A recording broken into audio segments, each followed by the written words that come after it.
तो hello everybody, कैसे हैं आप लोग। मैंने जो है ना पिछले क्लास में कुछ कॉन्सेप्ट जो है ना बताया था, जिसमें आपको 1.1 के बेस पे जितना भी कॉन्सेप्ट बताया था उसके बेस पे हम आज सॉल्यूशन करने वाले हैं 1.1 एक्सरसाइज का। तो चलिए शुरू करते हैं।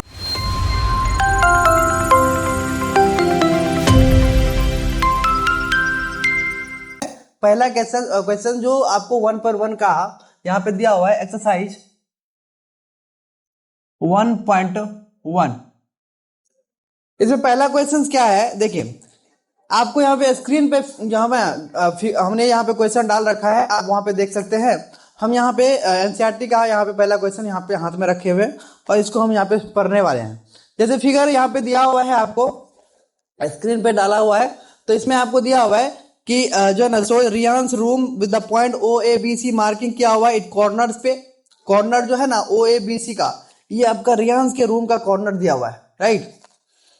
उसके बाद कह रहा है एक्स और y axes are mark in the figure, और इस एक्सेस में मार्क किया गया है फिगर को। उसके बाद पॉइंट ओ ओरिजिन को माना गया है। तो उसके बाद पहला question is according to diagram, यहां बोला है कि if D1 R1 represent the door to Riyansh room, जो D1 R1 है वो डोर से रियांस के रूम तक का यहाँ पे डिस्टेंस है। तो how far is the door from the left wall, यानी वाई एक्सिस से रूम का जो है ना डोर का कितना डिस्टेंस है। देखिए पहला क्वेश्चन का पहला एक ही क्वेश्चन इसमें दिया हुआ है। बोला है D1 जो है ना इस तरह से D1 आपको रखा हुआ है, यहाँ पे D1 है और इधर आपका R1 है। R1 का जो कोऑर्डिनेट दिया हुआ है ये आपका x के ऊपर रखा गया है, ये आपका y एक्सिस के ऊपर रखा गया। D1 जो है ना वो 8 पे है, 8 पे है, और R1 क्या है सॉरी 11.5 पे है। ओके, तो यहां से हम कह सकते हैं कि भाई D1 का जो कोऑर्डिनेट होगा वो आपका हो जाएगा 8,0, बिकॉज ऑफ ये x एक्सिस पे है तो y का वैल्यू y कोऑर्डिनेट 0 आ जाएगा। ओके, किसी भी एक्सिस की बात करें तो x एक्सिस पे y का 0 वैल्यू आता है, कोऑर्डिनेट 0 आता है, और x एक्सिस पे और y एक्सिस पे x कोऑर्डिनेट 0 आता है, राइट।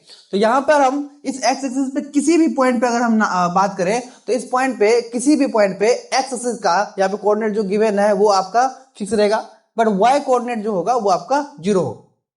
तो यहाँ पे D1 जो है, D1 आपका कोऑर्डिनेट आ जाएगा 8,0, और R1 का जो कोऑर्डिनेट आ जाएगा वो 11.5,0 आ जाएगा, right.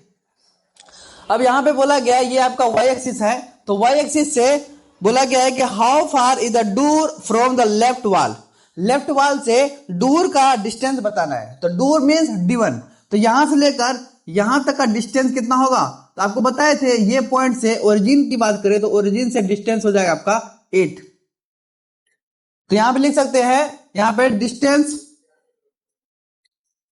Distance of door from left wall means y axis से डिस्टेंस आपका यहां पे फाइंड करना है। तो ये कितना आ जाएगा 8 यूनिट। ओके, पहला। उसके बाद इसमें क्या बोला है, ये आपका है distance of door from left wall, it means y axis से कितना हो जाएगा। उसी के बाद यहां पे बोला है कि how far is the door from y axis, और डिस्टेंस कितना है यहां पे डोर का फ्रॉम x एक्सिस से। x एक्सिस से इस डोर का डिस्टेंस ना तो अप जा रहा है ना डाउन जा रहा है, तो इसका मतलब इस x एक्सिस के ऊपर ही है, इसका मतलब इस पे क्या हो जाएगा 0 0 आ जाएगा। तो यहां पे हम बोल सकते हैं distance of door from left wall या फ्रॉम x एक्सिस, ये आपका 0 यूनिट आ जाएगा। बिकॉज ऑफ इस x एक्सिस के ऊपर हम यहाँ पे जो है ना डिस्टेंस हम कवर नहीं कर रहे हैं, जिससे कि हम यहाँ पे इस पॉइंट से अगर अप देखे डाउन देखे तो इस एक्सिस से हम इसी पॉइंट पे अगर हैं तो इससे हम ना तो ऊपर जा रहे हैं ना नीचे जा रहे हैं, इसका मतलब इसका डिस्टेंस 0 है। तो इस डोर का डिस्टेंस आपका 0 आ जाएगा, राइट। तो ये पहला क्वेश्चन था आपका जो कि आपका कंप्लीट हो गया। इसमें क्या क्या पूछा था पहले पूछा था डूर का डिस्टेंस बताइए लेफ्ट वॉल से, इट मीन्स वाई एक्सिस से और एक्स एक्सिस से डिस्टेंस बताइए, तो ये आपका 8 आ जाएगा और दूसरे वाले का 0 आ जाएगा। ओके, दूसरा आपका जो है, दूसरा आपका क्या दिया हुआ है वो हम करने वाले, जैसे कि यहां बोला है कि what are the coordinate of D1, और D1 का कोऑर्डिनेट क्या है, तो ये तो हमने पहले ही बता दिया। D1 का कोऑर्डिनेट आपका दूसरे वाले में हो जाएगा 8,0, इस पॉइंट पे है D1, तो D1 का कोऑर्डिनेट आपका आ जाएगा 8,0, दैट्स इट। तो ये पहला दूसरा का आंसर खत्म। तीसरा में क्या बोला है, if R1 is the point 11,5,0, how wide is the door, तो ये डूर से कितना वाइड है, कह रहा है R1 का अगर पॉइंट दिया हुआ है, कोऑर्डिनेट दिया हुआ है 11.5,0, इट मींस इसका कोऑर्डिनेट आ गया R1 का 11.5,0, तो कह रहा है यहां से दूर से इसका डिस्टेंस कितना होगा, मतलब यहां से लेकर यहां तक का डिस्टेंस पूछ रहा है। देखिए हमें पता है D1 8,0 है, R1 आपका 11.5,0 है, तो अगर आपको डिस्टेंस निकालना है दूर से रूम के बीच का डिस्टेंस निकालना है, मतलब D1 R1 निकालना है, तो हमारे पास क्या हो जाएगा, अगर इन दोनों के बीच का डिस्टेंस निकालना, तो इसका y कोऑर्डिनेट क्या है, 0 है, तो हम इसका एब्सोल्यूट वैल्यू लेंगे x कोऑर्डिनेट का 11.5 माइनस 8, और ये दोनों 0 है, तो ये आपका 0 माइनस 0 कैंसिल हो जाएगा, तो आपका कितना आएगा 3.5 यूनिट, ये आपका डिस्टेंस आ जाएगा D1 R1 का। तो इसमें पूछा क्या गया था, इसमें पूछा गया था यही कि इफ R1 इज द 11.5, यहाँ पे how wide is the door, तो डूर का यहाँ पे वाइड, यहाँ पे वाइड ऑफ डूर लिखेंगे, वाइड ऑफ डूर, डूर आ जाएगा 3.5 यूनिट।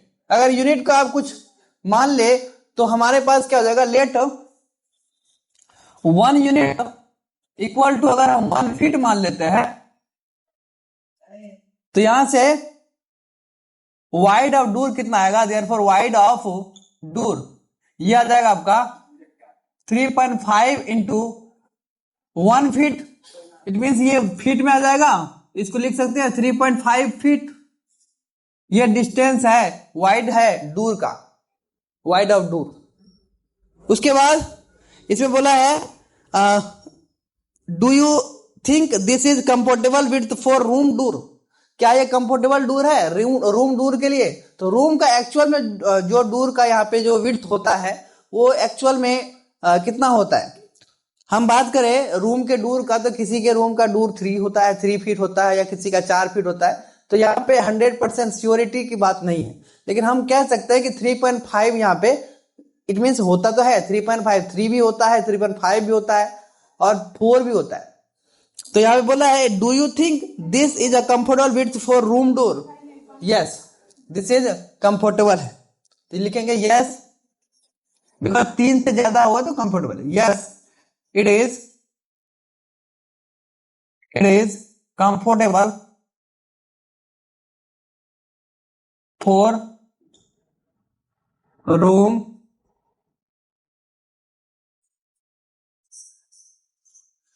डोर, तो ये आपका कंफर्टेबल है। उसके बाद बोला है if a person in a wheel chair want to enter the room, अगर कोई पर्सन व्हील चेयर पे बैठा है और वो एंटर करना चाहता है रूम के अंदर, तो will he or she be able to do so easily, क्या अगर कोई बंदा व्हील चेयर पे बैठा हुआ तो क्या वो इजीली उस रूम के अंदर एंटर कर सकता है। देखिए अगर हम बात करें व्हील चेयर की, तो व्हील चेयर का विड्थ कितना होता है 2 फीट या 2.5 फीट, इससे ज्यादा तो नहीं होता होगा, तो हम यहाँ पे क्या करेंगे, मान लेते हैं कि यहाँ पे width of wheel chair is equal to 2 feet मान लेते हैं, 2 फीट भी होता है, 2.5 फीट भी होता है ना, मैक्सिमम आपका 2.5 होता है, उससे है ना इसके रेंज में ही रहता है। तो अगर हम बात करें विड्थ ऑफ व्हील चेयर का, तो 2 फीट का होगा, और यहाँ पे अगर 2.5 फीट का भी ले लो तो वो भी कोई दिक्कत नहीं है, 2.5 फीट का भी हम ले सकते हैं, है ना, इससे ज्यादा तो नहीं होगा, 2.5 बहुत हो गया। तो इतना अगर विड्थ है अगर व्हील चेयर का, तो क्या इसको हम रूम के अंदर इजीली जा सकते हैं लेकर। तो रूम का जो विड्थ है वो 3.5 फीट है और व्हील चेयर का जो है 2.5 फीट है। तो ये तो आपको कम हुआ, तो आप कह सकते हैं कि yes we can easily enter the room, है ना। तो इट इज कंफर्टेबल फॉर, कह सकते हैं yes it is easily to enter the room so। तो इजीली हम एंटर रूम के अंदर कर सकते हैं क्योंकि ये आपका क्या है एनफ विड्थ है यहाँ पे रूम के लिए 3.5। ओके, उसके बाद क्या बोला है, तो ये आपका तीसरा का क्वेश्चन यहाँ पे खत्म हो जाता है। तीसरा क्वेश्चन क्या क्या है, सबसे पहले बोला था कि R1 अगर यहाँ पे 11.5 है तो हाउ वाइड इज दूर का डिस्टेंस पूछा था, वाइड पूछा था, तो वाइड ऑफ दूर कितना हो जाएगा 3.5 फीट हो जाएगा, 3.5 यूनिट हो जाएगा, मान लीजिए यूनिट तो इसको फीट में कन्वर्ट कर सकते हैं, वाइड ऑफ दूर आ जाएगा 3.5 फीट। ओके, उसके बाद इसमें बोला था कि do you think this is comfortable with for room door, क्या ये रूम डोर के लिए कंफर्टेबल है? हाँ, रूम डोर के लिए कंफर्टेबल है क्योंकि रूम का डोर 3.5 या 4 भी होता है तो 3.5 भी चलेगा। ओके, तो yes it is comfortable for room door. उसके बाद इसमें पूछा था कि अगर पर्सन कोई व्हील चेयर पे से रूम के अंदर एंटर करना चाहता है तो क्या वो एबल है इजीली एंटर द रूम करने के लिए। तो yes width of wheel chair जो होता है लगभग में 2 या 2.5 के आसपास होता है, तो हम यहाँ पे कह सकते हैं yes it is easy to enter the room so. Okay, अब बात करते हैं लास्ट क्वेश्चन, एंड ये लास्ट क्वेश्चन भी है इस चैप्टर का, एक्सरसाइज का, सॉरी। तो एक्सरसाइज का यहाँ पे लास्ट क्वेश्चन की बात कर ले तो क्या बोला है,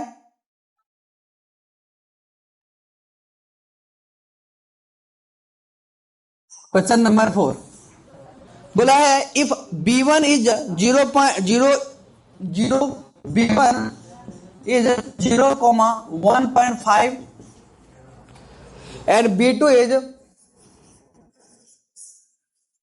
0,4, ये है। तो कह रहा है represent the end of the bathroom door, और ये क्या कर रहा है बाथरूम डोर के एंड को रिप्रेजेंट कर रहा है, right.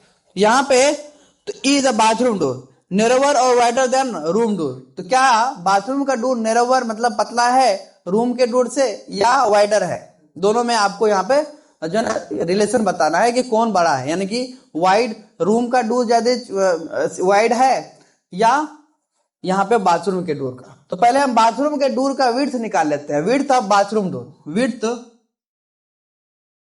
Width of bathroom door. आपको यहाँ पे जो बाथरूम है उनके एंड वर्टिसेस दिए हुए, कॉर्नर दिए हुए B1 और B2, तो इन दोनों के बीच का अगर गैप निकालना चाहेंगे तो x का कोऑर्डिनेट क्या है, सेम है, तो हम क्या करेंगे absolute value of y coordinate यहाँ पे डिफरेंस निकालेंगे 4 माइनस 1.5, तो यह आ जाएगा 2.5 यूनिट। अगर 1 फीट अगर मानते हैं 1 यूनिट को तो यहाँ पे आ जाएगा 2.5 यूनिट, यह आ जाएगा। तो ये आपका विड्थ ऑफ बाथरूम डोर आएगा 2.5 यूनिट, और हमारा रूम का डोर का विड्थ कितना था 3.5 यूनिट, ये आया था। तो यहाँ पे क्या हो जाएगा bathroom door is narrower than room door हो जाएगा, बस खत्म, बाथरूम डोर नैरोवर हो जाएगा क्योंकि बाथरूम के डोर का विड्थ है 2.5 और रूम के डोर का विड्थ है 3.5, तो दोनों में यहाँ पे जो बाथरूम का डोर है वो थोड़ा पतला है, तो यहाँ पे आंसर में क्या आ जाएगा therefore bathroom width of bathroom या bathroom door is bathroom door is narrower than room door। तो बाथरूम का डोर क्या है नैरोवर हो जाएगा रूम के डोर से। ओके, तो यहां से आपका इस टॉपिक का इस एक्सरसाइज का सारा क्वेश्चन कंप्लीट हो जाता है, तो आप यहाँ पे इसको प्रैक्टिस कर लीजिएगा। तब तक के लिए हम इस वीडियो को यहीं पे एंड करते हैं, अगले वीडियो में हम नेक्स्ट क्लास नेक्स्ट एक्सरसाइज 1.2 का यहाँ पे सॉल्यूशन के साथ कॉन्सेप्ट लेकर आएंगे। तब तक के लिए अगर आपको वीडियो अच्छा लगे तो लाइक कर दीजिएगा, शेयर कर दीजिएगा अपने दोस्तों के साथ। ठीक है, जय हिंद, जय भारत।